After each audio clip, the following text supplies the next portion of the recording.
Guys, let's get as good at smash passing with this guy, okay?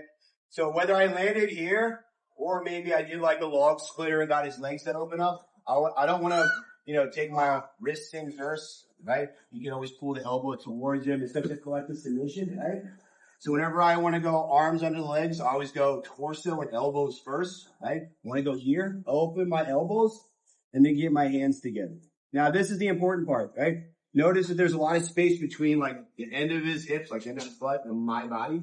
So I want to drive the weight towards him so his hips come off the ground. And I want to park my quads, like my femurs here, underneath of him, like he's on my lap, right? Think like Santa Claus, Christmas time, on the lap kind of situation. So again, his guard's open, whether it was from here, again, elbows down, torso first. And then my elbows can come out and you can't really, if you start passing like this, it's like really easy to get him. Especially this guy, he's like a super dynamic guard. He finds submissions a lot, keeps me honest. So I go elbows and posture. Now when he tries to pull anything, I'm on the outside.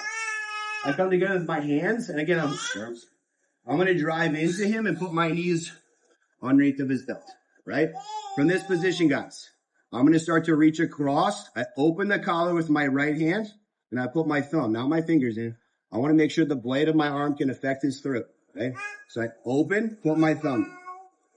Now my right hand, I'm going to bring it back to my hip, but I look for his belt. If his belt is off during training, give him a second to put it back on. Or you can grab the pants, right? I like the belt grip. Now I'm going to drive to put all my weight into him and get on my tippy toes.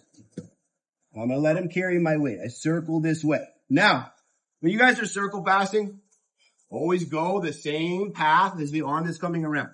I don't want to go the other way, right? This way, my arm and my hip can start to control the outside of his leg, making guard retention very challenging. But if I go the other way, this leg is not contained. I'm grabbing his hips. For example, right? I do the work.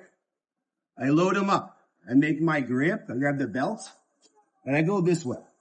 Look what his leg can do. He can start to push on my hip, make space. Maybe he pulls my arm in. While I'm in the triangle, right? So always go around the same side the arm is going. If you're a lefty, it's the same thing. Going this way. So again, lower my posture. I set up my stack. I look for the lapel. Right? I don't want to go too far with this. All the way to the mat. He could use his right hand to press on my elbow and make space. This guy's got really good guard retention. Right? So you can do this from standing too.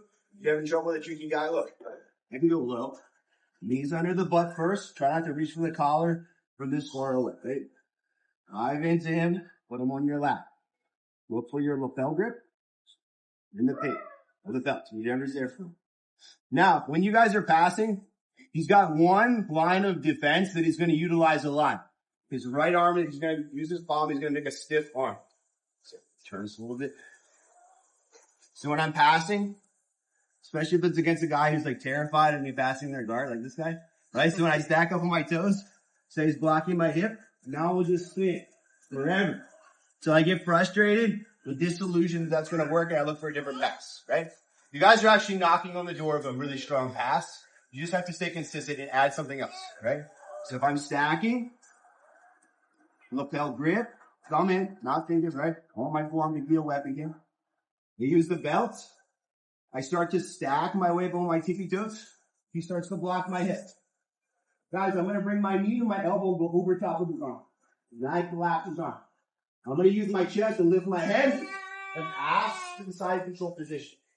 Keep a nice heavy weight. I like to have a cross face, bicep to neck, bicep to underarm, and my hands come together. Now let's clean up our knees, knee on the hip. This knee I can get inside the elbow. If he's keeping his elbow tight, I'll walk down to his hips. Now bring my elbow out of that position. From here, guys, you can strong arm it a little bit. You can suck this person's position in. I have a lot of shoulder pressure on the cheek, making him have to struggle. Guys get a frame against my neck and give you a lot of opportunities for like Americanas and for another time. Now. Let's focus on our stack pass. And we're going to get strong position and then blow out that stiff arm that's slowing us down, right? There's a lot, when I was a white belt a long time ago, like, if you would stiff arm my hip, and I'd be like, it's not working, I sit down on my knees and try a different pass, right? Like I said, you guys are on the doorstep of making this work. You just have to not worry about this being the only thing. This one arm is not going to stop my guard pass, right? 200 pounds, got one arm, other one's not helping. So stay consistent. I want to take my knee, bring it to my elbow, and then go over the top. Not underneath. I just want to go right over the top.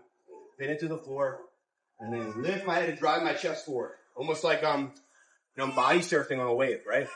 Chest is going forward so that my belly button makes contact with his body. When my head is up so I don't get tangled in the legs, right? Try not to turn your head and let the leg fall to the top. He's going to retain bar gain, right?